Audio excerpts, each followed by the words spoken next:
On today's episode of Gathering the Kings. I was taking new steps and leaps forward as my business was growing. And I would say that internal inertia is something you can't teach a person. You can't put it inside of them. And if it's there, you must listen to it and make that the loudest voice in your mind. You are listening to Gathering the Kings with Chaz Wolfe, featuring fellow 7, 8, and even 9-figure business owners who have real battle scars from business and life, but have prevailed as the king that they are designed to be. We welcome high-performing entrepreneurs to the stage in order to reveal the real of the real on what it takes to build a successful business today. We dissect the good and bad decisions they've made along the way that give a true and accurate picture of the journey of success and how you too can get there. Through this dialogue, you will learn the value of growing your network and surrounding yourself with power players and kings like today's guest. Grab your pen and notebook because we're about to dive in. What's up, everybody? I'm Chaz Wolfe. I'm your host, Gathering the Kings podcast. Today I have a treat, a queen coming to the king stage, Moana Dixon. Welcome. How are you? I'm doing really well, thanks. How are you? You know, I'm incredible. We were just talking about some different life experiences off air that bring us joy. And so I think we're going to have a great conversation here and maybe get a couple smiles through the process. Moana, what type of business do you have? Well, I am a furniture designer, maker, and manufacturer. I focus on textile and leather particularly is my skilled craft. So okay. I'm not a wood maker, but I do work with finished craftsmen and, guys who do iron and welding. And then I create all the really delicious soft parts that your body comes in contact with, or full-size pieces that are just made of textile or leather. Yeah. I love how you described it as delicious. That makes me think of my wife describing my children, through the different stages of life, how they're delicious, but you're 100% right. It's like that feeling that you get where you want to squeeze it maybe. Yeah. It's, when you're on a long journey or you just had a long day and the only place that you need and want to go is home and you want to face plant into that one thing, I make those things. The face plantable specific items that you need that pillow, you got to hop on that couch, you need that one thing, and that's your comfort zone. That's kind of your foundation. Yeah, I think that the listener can pick up already so much, and I'm going to try to do my best to delineate language here throughout the show, but what you're dialing into is just something so specific. And but as you said that, every person that heard it goes, yep, I know exactly what she's talking about. I got that one place that I like to sit repeatedly, and I like to cuddle up with that one little thing. And so you hit on several things. You hit on the emotion, you were very, very specific. And so did you have that right away when you started this journey? Did that come over the course of time? Like, how did you have such clarity to that? Ironically, I had my own COVID long before COVID happened. And I think life kind of happens that way for most of us. I was a VP of sales in the wine and spirits industry. I'd been, building my career in that arena for about 18 years at the time. And I worked on startup brands and built them into acquisition. And the brand that I was working on, we had a tragedy. And overnight, the founder of our company, who also was bringing in all of our financing, died in a car accident. So as one of the top paid people, in the organization, in order to keep my team, I, along with most other members, went down to half pay, but mine was pretty substantial. And being in my home and those feelings of frustration and just, you needed something to change. It was one of those pivot moments that I thought was completely related to my professional career as it was at that time. And I was just trying to figure out how to change my mood. And the thing that I did was I probably at a COVID hour of the day with a bottle of wine in hand, opened up a closet and found all of these textiles that I had collected from all of these incredible trips that I'd taken abroad into developing countries where I gathered these beautiful hand-woven things that these tribes women have made. And I was going to make something for myself. Well, today was the day. So I ended up making a set of pillows. That for me was a game changer in my space. Yeah. And my neighbor came up and said, "These are so incredible. Have you considered selling these on Etsy?" And I said, "What in the world is Etsy?" And a small introduction later, and I listed the pillows that I had made for myself. And I think it was like maybe $1,500 worth, because they were really expensive vintage textiles that I just had, cherished. And I thought, okay, Yeah. That was cool in a couple of days. I could do that. I can start with squares. And so I started making pillows. Yeah. And the thing about pillows is everybody knows, I'm sure your wife has so many of them, you just don't get it. But Yes. the two things is that they do really shift a space. It's the quickest and easiest way to kind of change your home environment. You can move them between a bedroom and a living room and the kids' rooms and whatever. But those are the things that support your body. Those are the things that you rely on to lean on and lean into and to support you and give you rest. Yeah. And as I really was trying to unpack and consider the value of what that physical item is and does, and kind of how long throughout history it's been an available piece of just a home environment in one way, shape, or form or the other. Yeah. And the importance and the value of that just really started to rise for me. And so I founded my company basically that week based on kind of the premise and foundation that this aha that I had, that this one thing really shifted my environment, shifted my mood, and eventually shifted my life, was a good starting point for me. And I spent the following years just learning how to sew the best kind of square to get the best kind of fills, handmade here in Los Angeles. And I just really, I really focused on it as kind of a primary foundation point for everything that I did. I feel like you could write a whole philosophy book on pillows. That's kind of funny. Maybe you could, but yeah, it's the bottom line is, and you have kids too, whatever happens in the morning and that home environment and at the end of the day sets the stage for everything else that you do outside of that environment. And that was kind of really what I was fine tuning into essentially, was setting a platform. And now post COVID, I think, that was something that became so present to people. Oh yeah. And which was great because my business did very well. Yeah. I think you've found exactly what you're made for, like literally the switch and what it did for your life. And obviously your business has grown and as you've changed other people's lives, but just the foundational perspective of business, how you leaned into something so functional where a lot of people are like, oh, it's just, I don't know how to do it, or I wouldn't want to sell these, or there's millions of pillows. How could mine be any different? Like so many reasons why you shouldn't have. But yet you did anyway. And so I think that part of the story is just as juicy, from an entrepreneurial perspective of looking in going, wow, like pillows. I mean, who would have known, who would have thunk? And so, I guess my question for you, which is the same as every guest, and I'm going to try to weave this into our current conversation here, but why not why pillows? Because you've already given us that, but why are you still pushing now? Like you've gone through COVID, your business has exploded.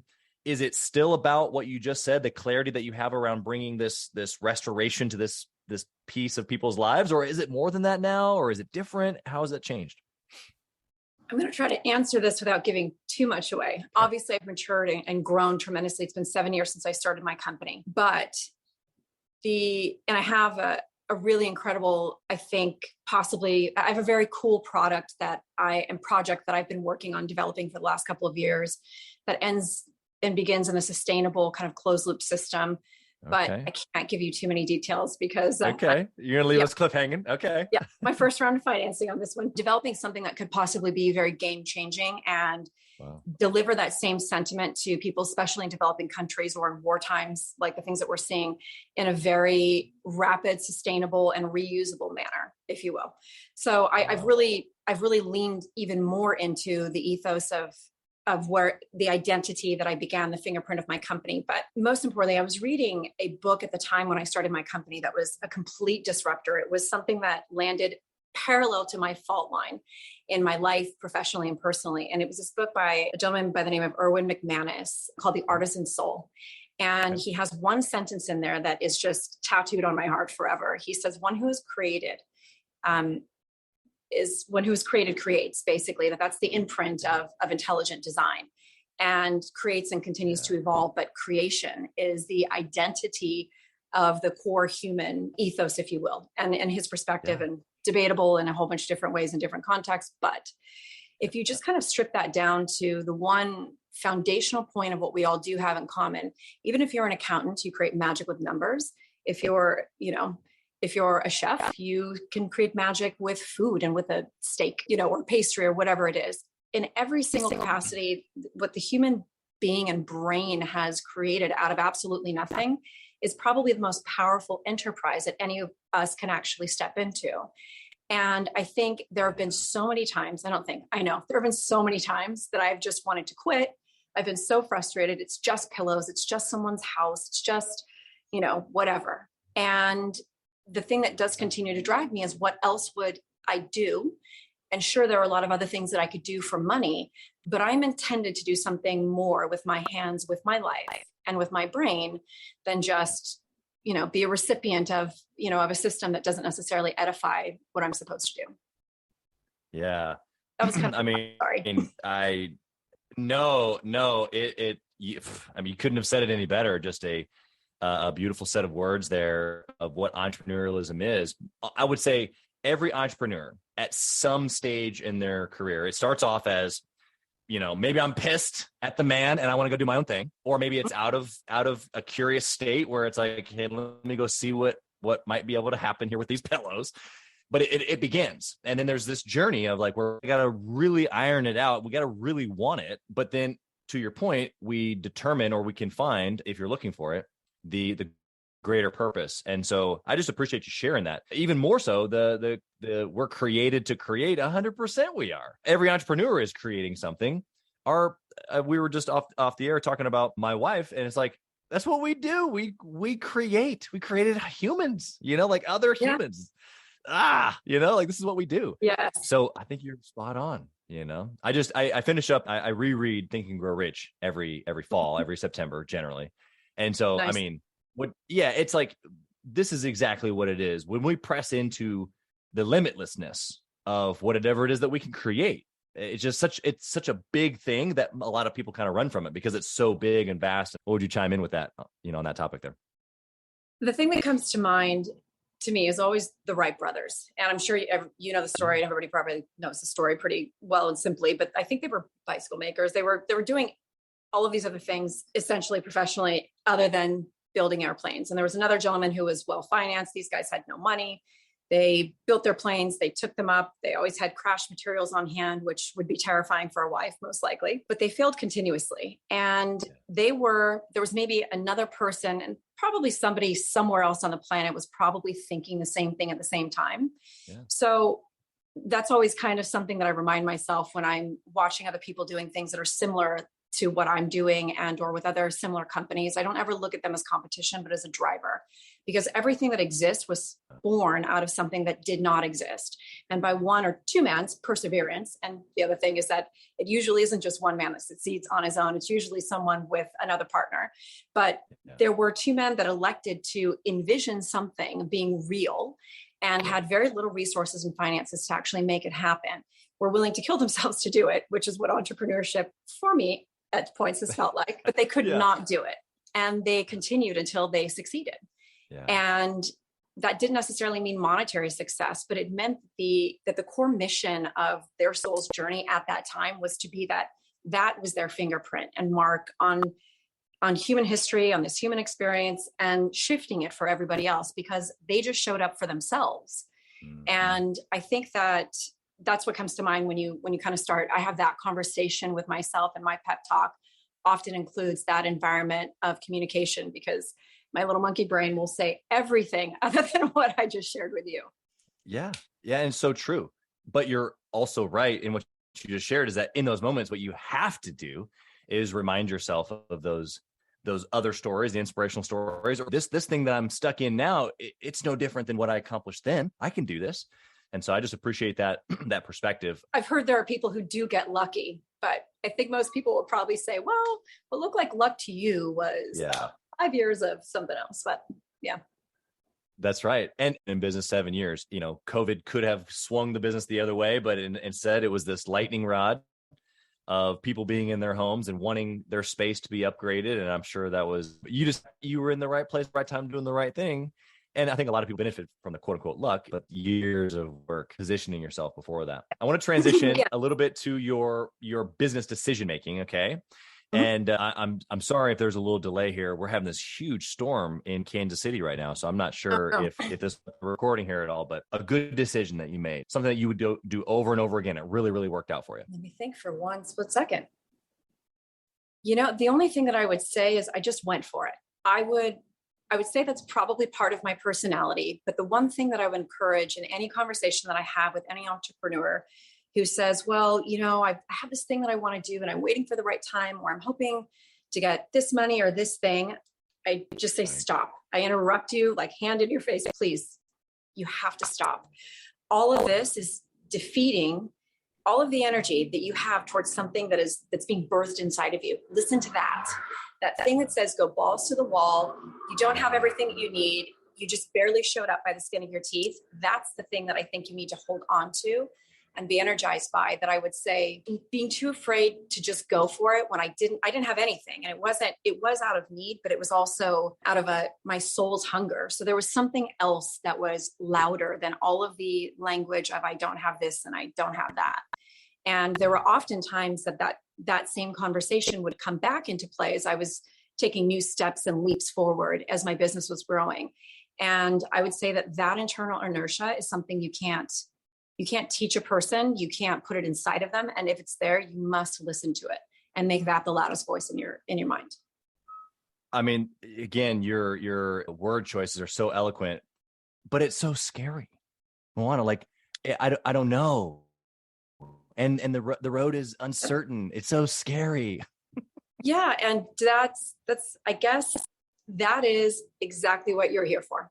And again, kind of going back to, and I think one of the things that Erwin McManus says in this book, Artisan Soul, was he talks about just an old story about a man going into battle and having a quill full of arrows.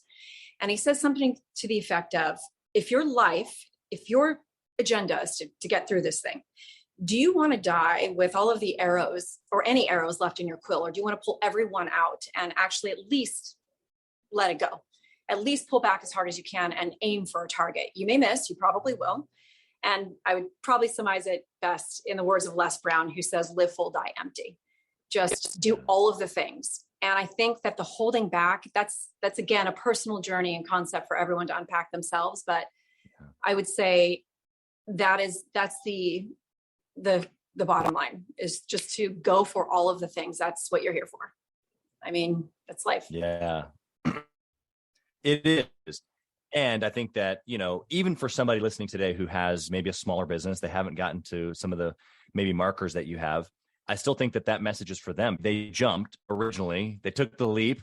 But what I have found is that you have to continue to jump and leap. And saying, because that initial go for it, that inertia that you're talking about is on the inside of us that can't train or teach or deposit into somebody. You have to continually resurface that, because all the circumstances around us, especially when you jump and initially try to go after what that looks like for you, there's all these circumstances that start pressing it back down. And so what would you say to the person listening right now that's like, oh, I get it, I feel it, but it's down in there, I haven't scratched that in a minute? What would you say to that person?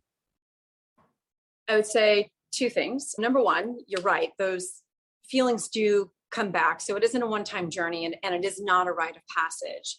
But if I can take you or all of us back to being a kid, and you told me that you have little girls, and I'm imagining there was a time when your daughter maybe wanted to jump off of a chair or, 3 steps that were higher, and she was afraid, and you encouraged her to go, and she leapt into your arms and you caught her safely, hopefully. I was always the kid. This was the one time, just one time. Yeah. Actually, I was the kid always jumping, and my dad sometimes did not catch me.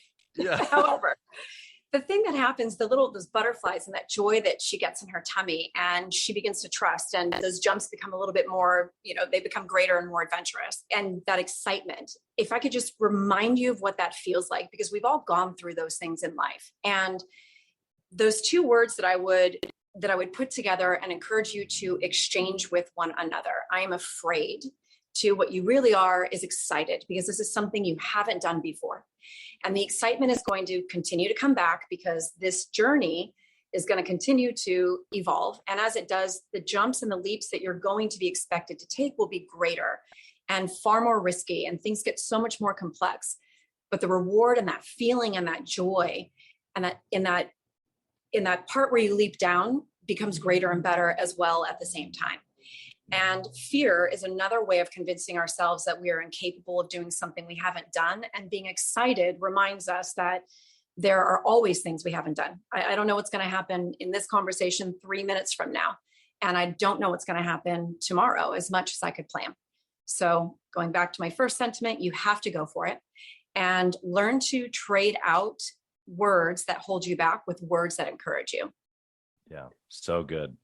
I think the listeners already gotten all that they came for. If they've been paying attention even a little bit, they should probably go back and listen to this again, and definitely not for the things that I've said. You've been incredible. Okay, so what about a bad decision? What did you do that was just like, where do we begin? Yeah, seriously. This could be my own Esther Perel podcast. I have no idea. There's just so, I look at it this way now, knowing what I do know about business. I did two things, I think, very just unwisely. One of the things was I did finance my business 100%. I put it on my own credit cards and things like that. And I didn't know about grants. I didn't want to take someone else's money. That was also a fear element. I didn't know whether or not someone should put their money and invest in me. Looking back tax-wise, and as you start understanding your books and the nature of your business, I also didn't pay myself for the first, and I didn't file my corporate taxes until like 2 years in as well. So I was a late learner on that lesson. Yeah. The one thing you cannot write off is your time, but you can write off everybody else's time and everything else that you pay.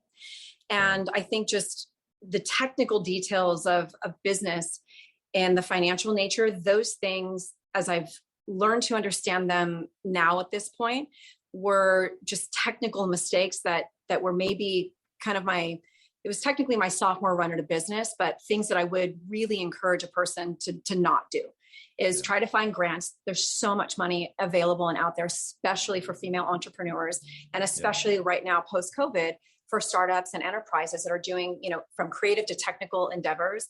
There's money on the table for every kind of business and in individual pockets. It's not like you would be fighting with me for, let's say, a podcast or an app. Right.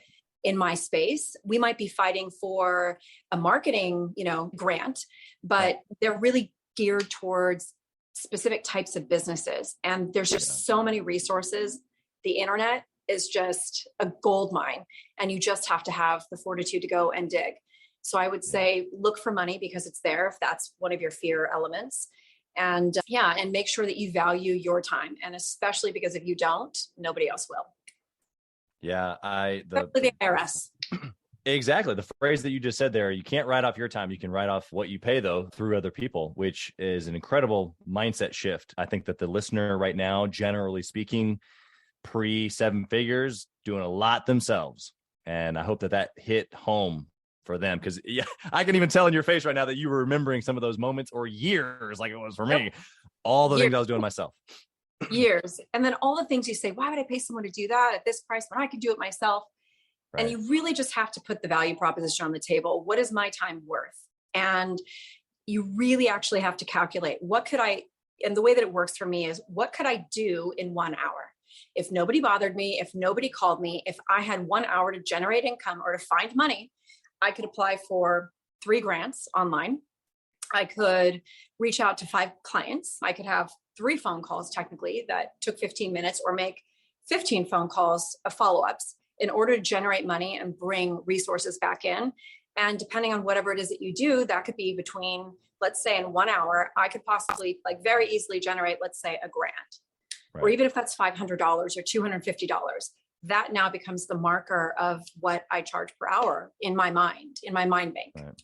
Yeah. For yourself. And so therefore anything less than that, you can't hire you for that task. Yes. And unfortunately that, I've also had to earn my wage as my time has gone on. But even if it's just $100, whatever that is, because nobody just has money to burn and throw away. And especially when you're starting a business, that's the last thing that you have to burn. But your time, if you just think about how to kind of say, okay, instead of running this errand, could I possibly send an Uber to pick it up, or all the other things that you can do, the task rabbits and all the little small fee things that add 10% or 15%. Those are the things that I always go for every time. Yeah. I mean, in essence, they free up my time. Exactly. The solution that you're really giving to the listener, no matter how big or small or how many resources they have, is if you, particularly the entrepreneur, can do something in lieu of this thing. Right. Mm-hmm. And so I think that's where a lot of breakdown and mindset comes for entrepreneurs, is they think, well, if I hire this, I have time for that. I'll just do it myself. And you go, no, pause. If you weren't doing this, could you go make the sales call or follow up with a client or a strategic partner or or whatever the action is in that moment that's benefiting you at a bigger scale potentially? That is what you go do. You don't go sit on the couch. You don't go take a vacation. You don't just spend the money to have somebody else do it for you. You leverage the higher, activity that only maybe you can do, or maybe that you're better suited for. Would you add anything, or would you agree with that? Yeah. And I would say sometimes in those moments, you're so overwhelmed and stressed that even if you had an hour, you're just not productive with it. But if you can, it's true. If that's the case, because I've been there a lot, especially during COVID when getting employees and all the supplies and everything was breaking down.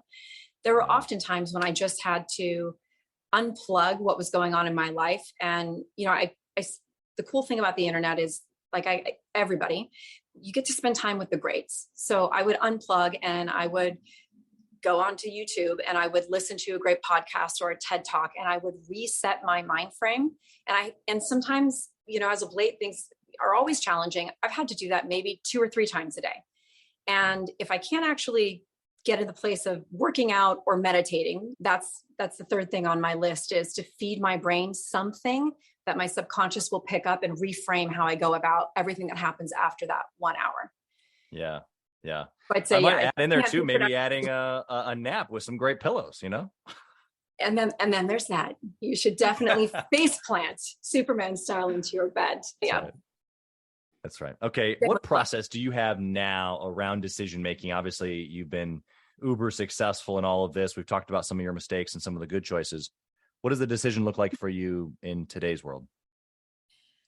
And funny enough, I use Tim Ferriss's fear setting process a lot. So I have to write things down. And I'm very much a perfectionist and just a highly competent person in a lot of areas. And I expect that all of those areas are excellent. So you could probably say that I come with a sidecar of overachiever and anxiety.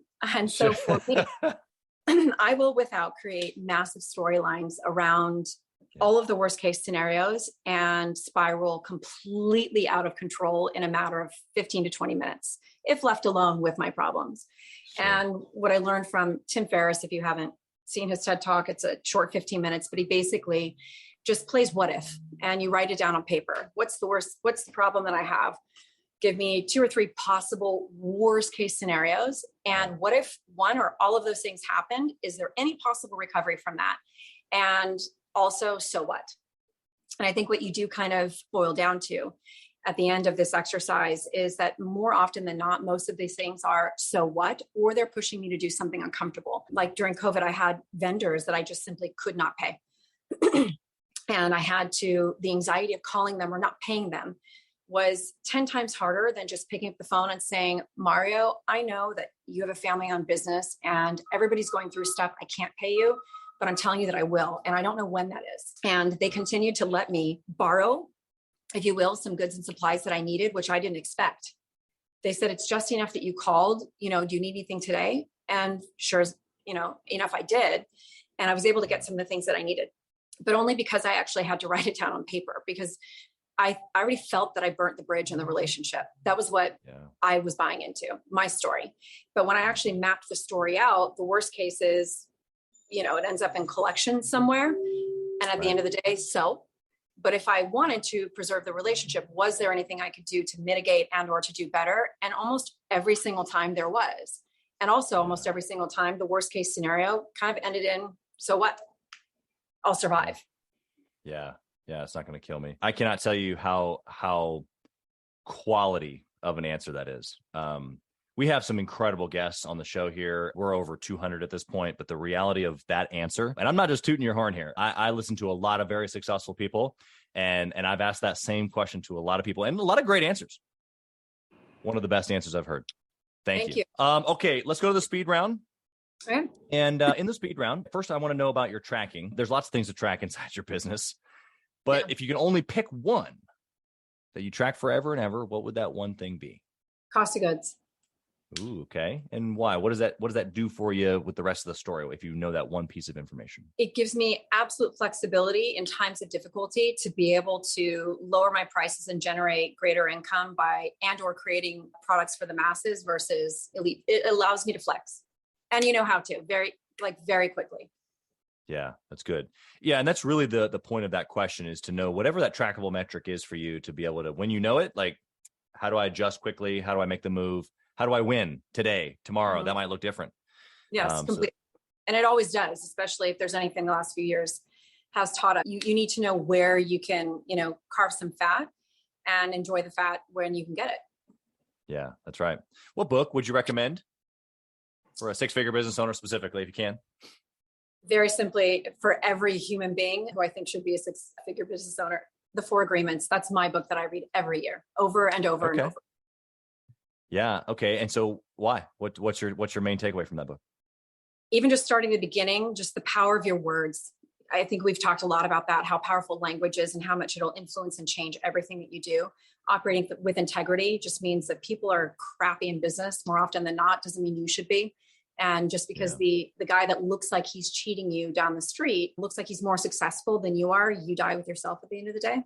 And so I think just honoring some of those fundamental, core values and always doing your best without question also doesn't mean my best is actually my best. Sometimes my best is just my best today.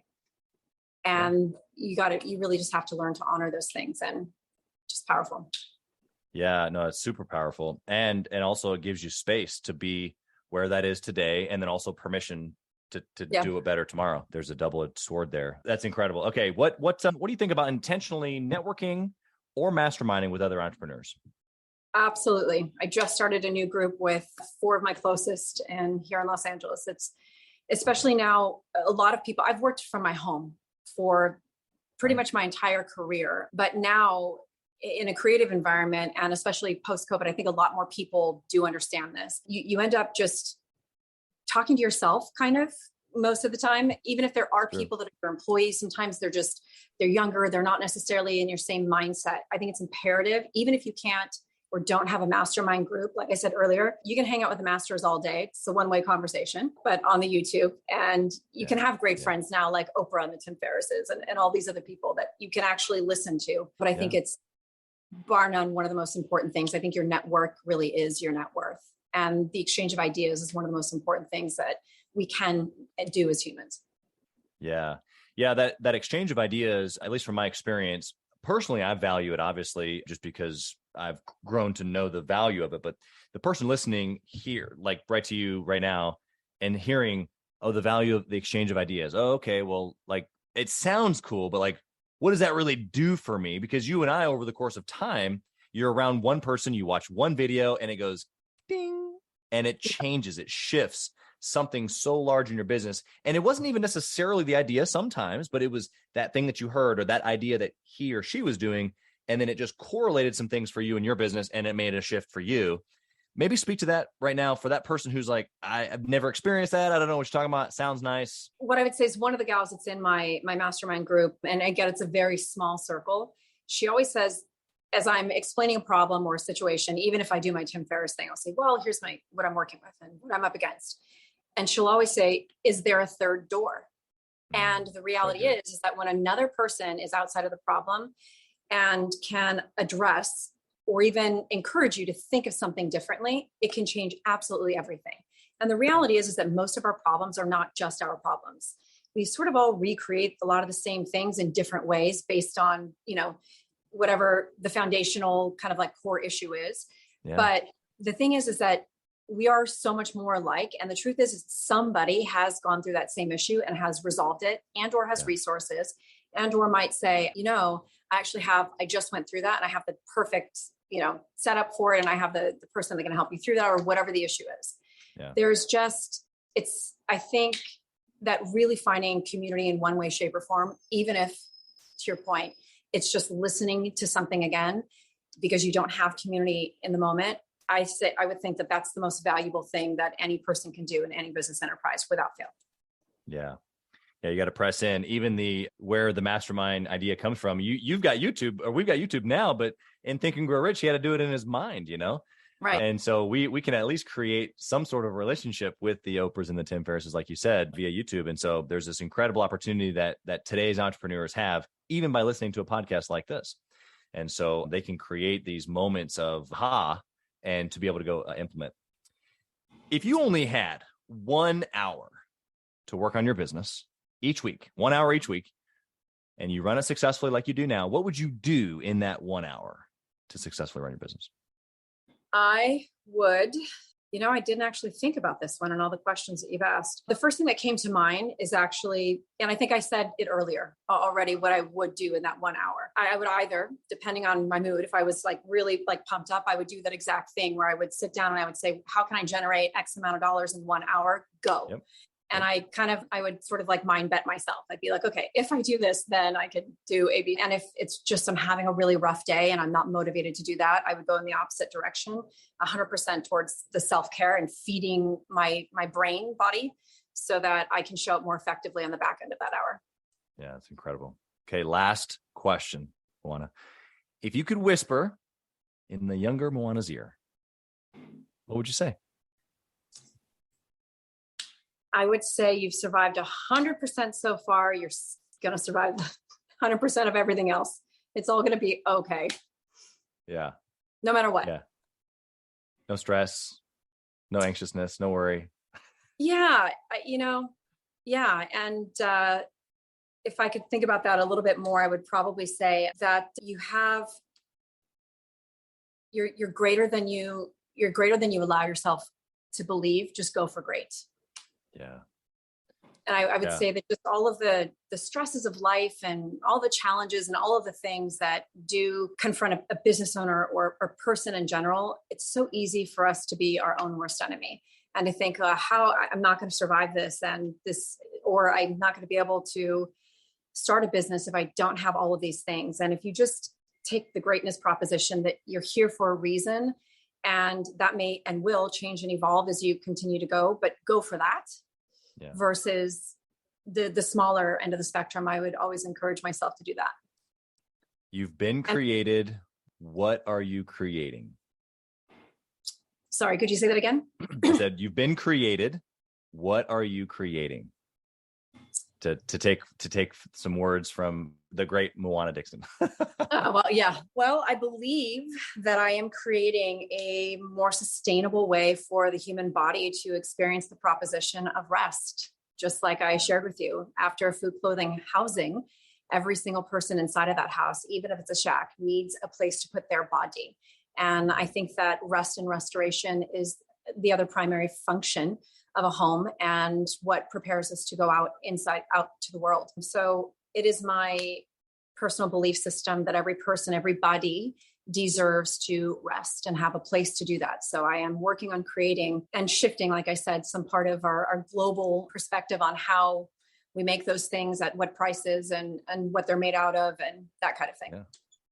I have thoroughly enjoyed our time. How can the listener connect with you? Whether they want to buy some incredibly handmade designer pillows and other pieces that you're making, or maybe they want to jump in on this sustainable international global movement that you're on, or maybe they're just an entrepreneur that wants to pick your brain a little bit more. How can they find you? Well, my website is huntedfox.co. I think .com gets you there anyway, but you can reach out to me through our website. And of course, we're on the Instagrams and all of the other fun things. But, and I would say that I do make a lot of accessible products as well, not just all designer and overpriced, but they are all made by hand here in Los Angeles. So we've kind of got a lot of great stuff, and definitely a lot of, I tend to design for men a lot in most of my projects. And so I have a lot of really cool masculine stuff too. So it's a great place. Very cool.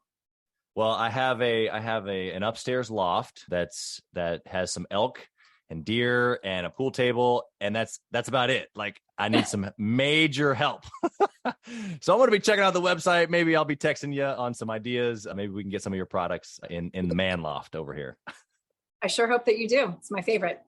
Yeah, perfect. Well, you've been absolutely a blessing here today. I think for many people, I think that the lives that'll be changed. That seems so surreal that through a podcast somebody could be changed, but you gave some honest, very, very good stuff here today. So thank you for that. And we'll put all your connections and stuff in the show notes so that people can easily find you and connect you to you. And we just wish you nothing but success, blessing on your trip coming up. And of course, all of your business and your team. Thank you for being here. Thank you so much. It was a really great conversation. I appreciated it and enjoyed it. Absolutely. Thanks for listening to Gathering the Kings. We hope you got a ton of value today and learned a thing or two about taking your business to 7 figures and beyond.